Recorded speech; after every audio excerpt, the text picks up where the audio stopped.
होली की राख या भस्म आप भी घर लाते हो क्या? होली की राख घर पे क्यों लाते हैं? आपने कभी भी जानने का प्रयास किया है? क्योंकि होली का दहन अधर्म पे धर्म और बुरे पर अच्छे की जीत दर्शाता है। जब होली जलती है और अग्नि में से उसकी राख निकलती है, उसे बहुत ही पवित्र माना जाता है। ये राख का मतलब होता है होलिका में दुष्ट शक्ति का नाश होना। इसीलिए होलिका को दुष्ट शक्ति के नाश का प्रतीक माना जाता है। इसीलिए होली की राख को घर में रखा जाता है ताकि घर के अंदर की नकारात्मक ऊर्जा, दुष्ट शक्ति, बुरी नज़र, किसी बाहर की बाधा हो, इसका नाश हो जाता है और घर में सकारात्मक ऊर्जा बनी रहती है। इसे ज्योतिष शास्त्र और वास्तुशास्त्र के नज़रिए से देखा जाए तो वास्तु तज्ञ और ज्योतिषी कहते हैं होली की राख अग्नि तत्व की शुद्ध ऊर्जा होती है। इसे होलिका दहन के बाद की रक्षा को विभूति जैसे पवित्र माना जाता है। इस राख को बहुत ही सारे उपाय प्रसिद्ध है। वो उपाय ऐसे है कि ये राख अगर तिजोरी में रखे तो धन संपत्ति बढ़ती है और लक्ष्मी माँ की कृपा होती है। अभी ये उपाय कैसे करें ये मैं आपको बताती हूँ। पहला उपाय है, एक लाल कपड़ा ले ले, उसमें रक्षा डाले और उसमें 7 तांबे के कॉइन्स या 7 चावल के दाने या फिर 7 प्रकार के अनाज के दाने आप डाल सकते हैं और उसमें हल्दी कुमकुम डालें और वो कपड़ा तिजोरी में रख दे। इससे धन लाभ जरूर होगा। पैसे की कमी होती है वो भी दूर होती है और माँ लक्ष्मी प्रसन्न होती है, ऐसे कहा जाता है। दूसरा उपाय है, मुख्य दरवाज़ा जो होता है हमारे घर का, वहाँ पे एक रक्षा की छोटी सी पुड़िया बना के आप दरवाजे के ऊपर लगा सकते हैं या फिर आपके जो दुकान है, कुछ कंपनी है, फैक्ट्री है, इसके ऊपर आप लगा सकते हैं। इससे नकारात्मक ऊर्जा, बाहर के दोष, नकारात्मकता वो घर के अंदर नहीं आते हैं, ऐसे कहा जाता है। तीसरा उपाय है, थोड़ी राख नहाने के पानी में भी डालें। इससे नवग्रह दोष, काले जादू का प्रभाव कम होता है, ऐसे कहा जाता है। चौथा उपाय, ये राख आप अपने माथे पर भी लगा सकते हैं। हाँ, सुबह में उठकर थोड़ी सी राख आप अपने माथे पर लगा सकते हैं। इससे भाग्योदय होता है, बुद्धि तेलक होती है और साल भर बीमारियाँ दूर रहती है। वैसे ही भूत प्रेत बाधा, नज़र दोष, मन की शांतता, इसके लिए भी विशेष उपाय किए जाते हैं। ये सारे उपाय अगर पूरी श्रद्धा और विश्वास से किए जाए तो अत्यंत फलदायी होते हैं, ऐसा अनेक लोग कहते हैं।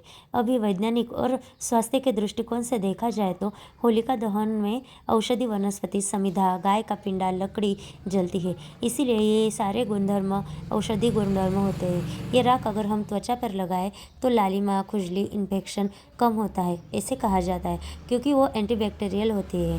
पर कौन सा भी उपाय करने से पहले आप तज्ञ की सलाह जरूर लें।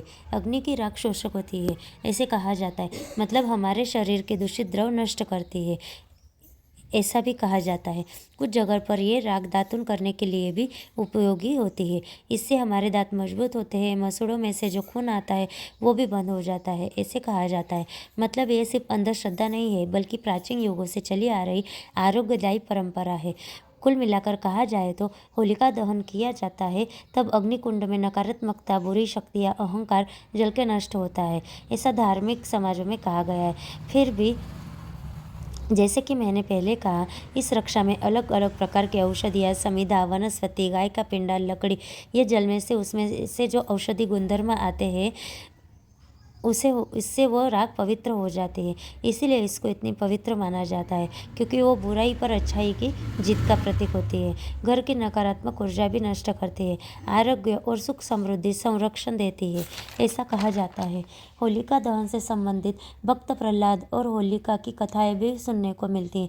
भक्त प्रहलाद का रक्षण हुआ और होलिका जल गई। इससे भक्ति की सच्चाई और श्रद्धा का विजय होता है। सबसे महत्वपूर्ण सवाल ये है कि हम ये राख भस्म हमारे घर में कैसे लाए।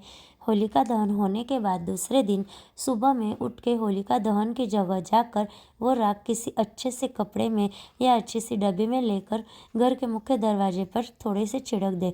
किसान भी ये राख अपनी खेती में डालते हैं, इससे फसल खूब बढ़ती है, ऐसी वो आशा करते हैं। कुछ लोग इसका तिलक भी लगाते हैं। कुछ पारंपरिक श्रद्धा होती है, उससे फ़ायदा भी होता है, जैसे कि घर में झगड़े कम होते हैं, नया काम चालू करने से पहले टीका लगाया तो जीतेंगे, ऐसे माना जाता है। छोटे बच्चों पर टीका लगाने से उनके ऊपर जो बुरी नज़र रहती है उससे उनका संरक्षण होता है, ऐसे कहा जाता है। मात्र कुछ बातें हमें ध्यान में रखनी चाहिए। ये रक्षा लाते वक्त मन में पूरी श्रद्धा और सम्मान होना चाहिए। बहुत ज़्यादा रक्षा नहीं लानी चाहिए और शुद्ध लकड़ी और नैसर्गिक रूप से की गई होली की ही राख लानी चाहिए। होली की राख हमें कहती है कि अभिमान, ईर्ष्या और आसक्ति उसको जला के जीवन में सकारात्मकता लाओ। होली की राख घर में लाने का एक ही मकसद है, बुरे का नाश, अच्छे का आगमन। जब हम यह राख घर पर लाते हैं तब हम भक्त प्रहलाद जैसे शुद्ध भक्ति का प्रतीक लाते हैं। घर में सकारात्मक वातावरण हो जाता है, नकारात्मकता जल जाती है। जब भी आप होली का दहन होगा तब होली की राख घर पर ज़रूर लाइए और पूरी भक्ति और श्रद्धा से उसका उपयोग कीजिए और आपके घर में भी शांति और समृद्धि लाइए।